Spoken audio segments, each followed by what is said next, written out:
33 years ago, I left Virginia Beach to attend school here in Philadelphia.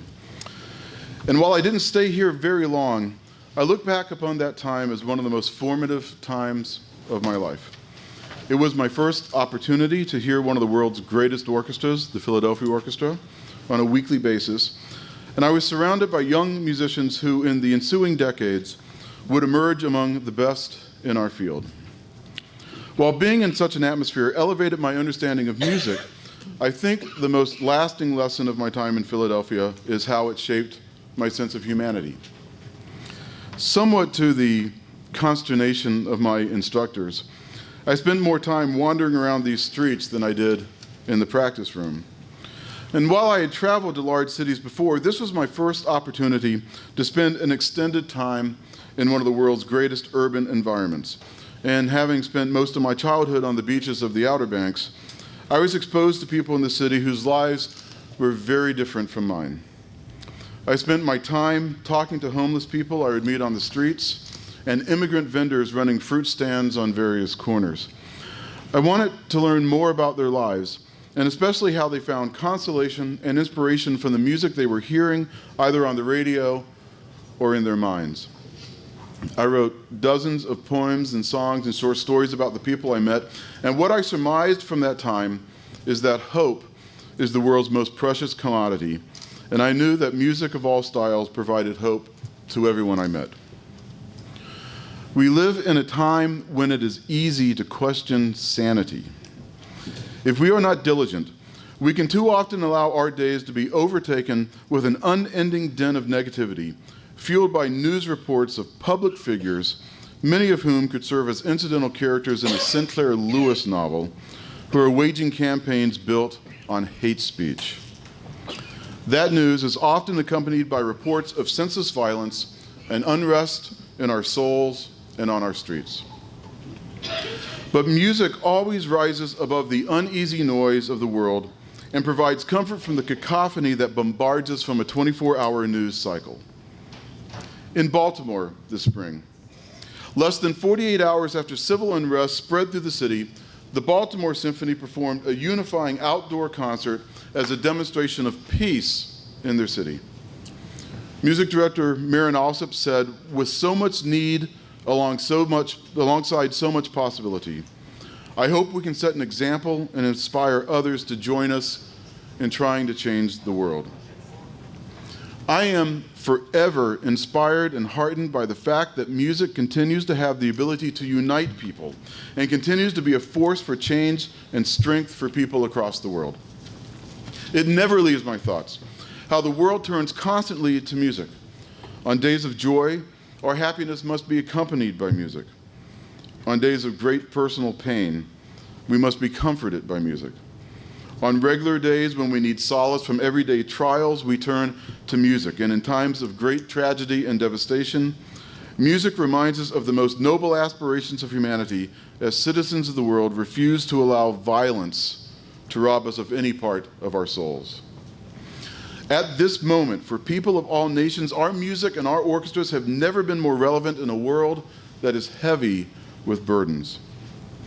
And yet, despite the hope, education, and inspiration that our orchestras provide to our communities on a daily basis, we must continue to overcome a predetermined notion, often held even by our most influential supporters, that our orchestras somehow are not sustainable.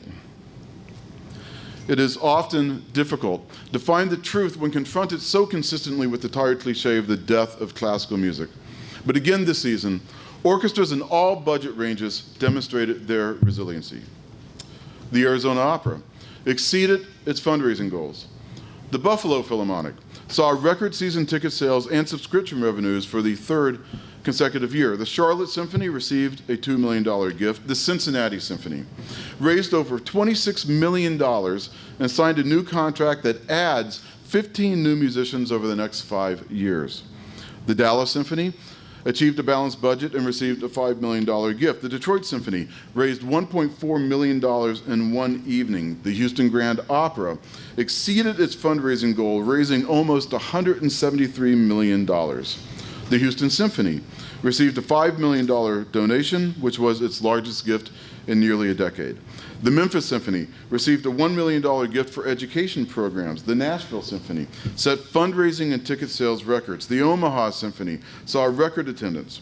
The Oregon Symphony set records for ticket sales and contributions, and its gala raised over $700,000 in one evening. The Pacific Symphony's gala raised a record $1.6 million in one evening. The Richmond Symphony received a $1 million gift for outdoor concerts. The Rochester Philharmonic reported a 19% increase in single ticket sales. The St. Louis Symphony received a $10 million gift. The St. Paul Chamber Orchestra saw its highest attendance in 20 years. And the San Diego Opera, an organization that was considered dead by its former manager and many in the press, has sprung back to life following an effort led by its musicians and supporters, ending this season in the black and receiving a $1.25 million gift. You know, I truly dislike that word sustainability. It is not an inspirational word. People donate to organizations that inspire them, and they do not donate to organizations that question their own sustainability. I'd like to propose a moratorium on that word sustainability. Whenever we are confronted with the notion of what is sustainable, we should respond with a vision of what is achievable. Michael Kaiser recently wrote, "When the conventional wisdom suggests that every arts organization is in trouble, there is also an implied excuse for not giving generously to a special campaign and not even attempting a turnaround of a troubled organization. Contributions, in fact, are largely dependent on the mood of the donor base, and success breeds success in the arts and in all not-for-profit sectors." The successes for our orchestras don't end with the list I have already recited. In recent weeks, the Atlanta Symphony announced that it ended this season with a surplus and has raised $13 million to add new players. And the Indianapolis Symphony saw ticket sales increase 15% and subscriptions rose 24%. While this news is very encouraging, it does have a bittersweet aspect, as the successes follow unnecessary lockouts and cuts for the musicians. In fact, in reporting this news, the Indianapolis Business Journal stated, "Much of the orchestra's recent turnaround has been attributed to budget cuts, which included steep pay cuts for musicians." Nonetheless, the news is good and the past is behind us, but the idea that cuts are needed to sustain is counterintuitive and inconsistent with facts. The latest study from Giving USA reports that in 2014, giving to the arts in America reached an all-time high of $17.2 billion. And in terms of donations, arts and culture was America's fastest growing charitable cause in 2014, rising an estimated 9.2%. None of this is meant to diminish the difficulties we face. We have serious issues to confront. Currently, numerous ICSOM orchestras are facing difficult negotiations, and we all still wait with great hope for the rebirth of the New York City Opera. In ICSOM, we all watch the musicians of Orchestra London with our admiration as they seek to preserve their orchestra. And in Hartford and in Binghamton, musicians everywhere stand ready to offer our assistance.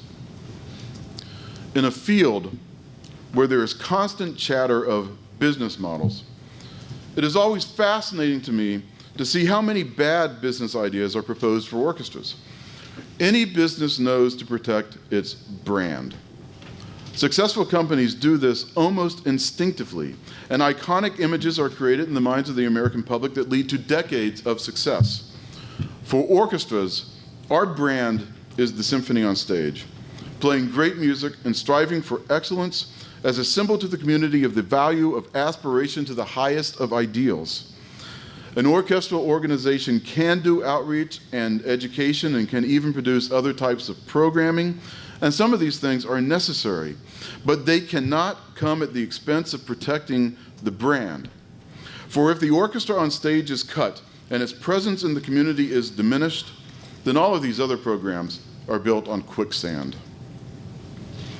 This year, once again, the musicians of ICSOM rose up to support our colleagues in need across North America. When the ICSOM Governing Board issued a call to action to support the Atlanta Symphony musicians during their second lockout in as many years, the response was overwhelming. And again, when ICSOM released a call to action to support the musicians of Orchestra London, many of our orchestras answered that call as well. I have never been more proud of the benevolence of our members and what I have always called our united network of friends. It is truly humbling to see the generosity of the musicians of so many orchestras with budgets large and small. We all hope that we will never again have to issue a call to action, but we know we will. We must be vigilant. And in these next few weeks, as negotiations are continuing, we must be ready to respond. And I have no doubt that we will always respond. But for this moment, today marks the second consecutive year that we have been able to open our conference on a day on which no orchestra is locked out.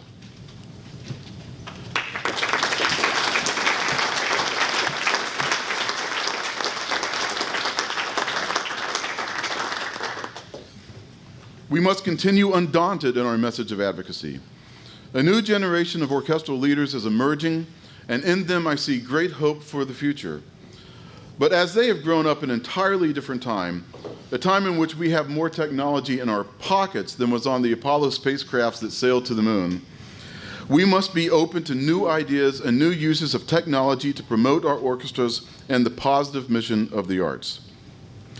But those of us who have gone before must also be willing to assist the next generation of leaders by sharing the accounts of the difficulties we have faced and the gains we have achieved.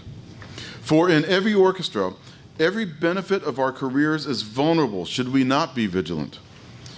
The greatest leaders of ICSOM are yet to come, but we must seek out and encourage those leaders, ever mindful that every generation produces indifference as well as revolution. This conference, two of the best leaders ICSOM has ever known will be stepping down from the governing board, and of course I mean President Brian Rood and Member-at-Large Matt Comerford. We all owe them a great deal, and personally I owe them even more. Their support has been steadfast, their resolve has been inspiring, and their work ethic astonishing.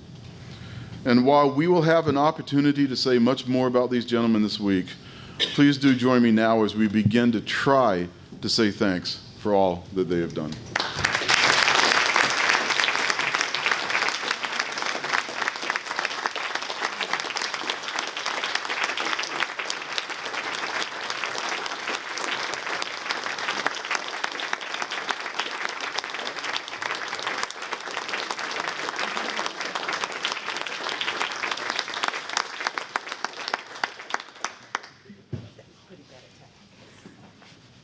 Despite the negativity about the future of the arts often found in the media, America remains fertile ground for the arts. There are more museums in America than there are Starbucks and McDonald's combined.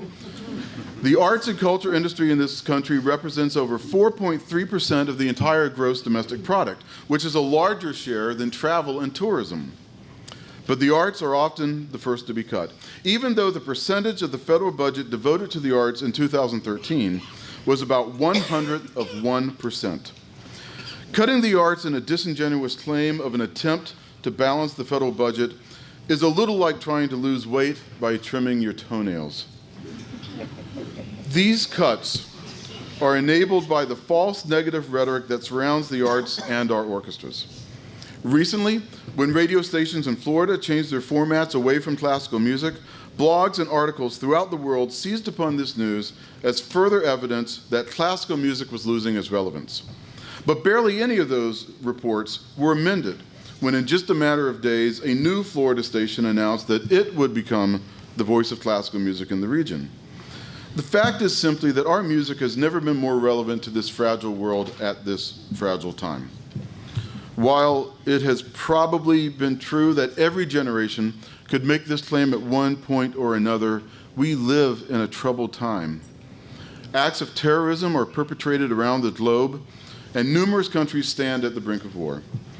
In one of our major American cities, there were 216 homicides in the first half of 2015 alone.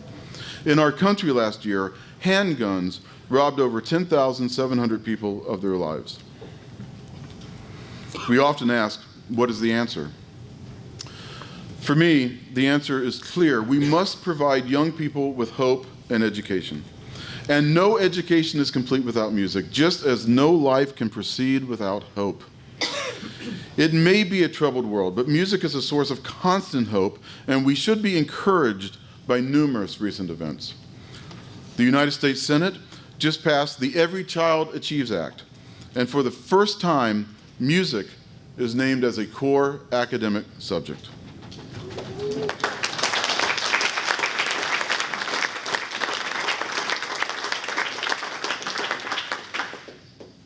In New Orleans, a music education program called Trumpets Not Guns is changing the lives of young people by offering them musical instruments and an alternative to violence. And recent polls show that a large majority of Americans believe that children should have opportunities to play musical instrument as early as elementary school, and that music and arts education are extremely important. Music therapy is changing lives as well, offering relief from pain and enriching the lives of those who suffer with Alzheimer's and other ailments. Gabby Giffords credits music therapy with helping her learn to speak again after she was critically injured in an assassination attempt. With each passing week, doctors and therapists are learning new ways to utilize music in the healing process, offering more and more people hope and a more fulfilling life. Across the world, people turn to music as they refuse to yield to hopelessness. In Ukraine, a war-torn country where many face daily bombings, the Donetsk Opera defiantly continues to perform, stating that when you are surrounded by ugliness, beauty becomes something you cherish even more. I read a report this year that stated that creating something new is an act of defiance in the face of violence. Musicians respond to violence universally with hope. In Iraq, a musician, a cellist, is determined to answer attacks with music. And in the hours that follow horrific car bombings, he shows up at the site of the carnage and plays Bach as an act of peace in response to an act of war. Here in America, just across the Delaware River from Philadelphia in Camden, a city afflicted with homelessness and a city often named amongst the most dangerous, a public art display that places pianos in a city park offers moments of hope to those who might not otherwise ever have an opportunity to play music themselves. Moments of hope are never trivial, and we must spread the message that our orchestras are populated with musicians that can offer such hope. Yesterday, in an attempt to use our presence in the city as a symbol of community service, we held our first service event at an ICSOM conference when we provided music and assistance at a soup kitchen just several blocks from here in collaboration with Broad Street Ministries. On their Twitter feed, Broad Street Ministries wrote, "Today, ICSOM extended radical hospitality by creating a trauma-informed space with music." I'd like to thank all of you who participated, and we hope that this can be just the beginning for service work for all of the communities that we visit with our annual meetings. The answer is hope, and hope is found in music. Imagine the numbers of school children the musicians in ICSOM orchestras reach every day across our country. Music education can inspire young people to reach for a higher ideal than the violence that too often surrounds them, proving that creativity is a positive act of defiance. It is no exaggeration to say that music education saves lives. The lives that we have chosen to lead stand for unity and understanding in a fragile world. Our orchestras must not only be preserved, but they must continue to grow. By growing, we can bring even greater positive change to the lives of those we reach. And what would be lost without our orchestras is devastating to contemplate. Our music is the hope that the world needs, and we will not be silenced. In Israel, a recent encounter at a roadblock established by the Israel army found that a soldier and a Palestinian music student who was stopped both played the violin. And in this moment of tension in a long troubled region of the world, the soldier and the student played the violin for each other, separated by centuries of ideology, but united in a moment by music. Every concert we perform, every lesson we teach, every note we play is inherently anti-violence. And as long as a single violin has the ability to unite a Palestinian child and an Israeli soldier, even for a fleeting moment at a roadside blockade, I will remain hopeful for the world. This week, as always, I will look to you all for inspiration, and I look forward to continuing our work together in this coming year. I thank you for your support and for your friendship, and I thank you for the honor of allowing me to serve as chair of ICSOM. Thank you very much.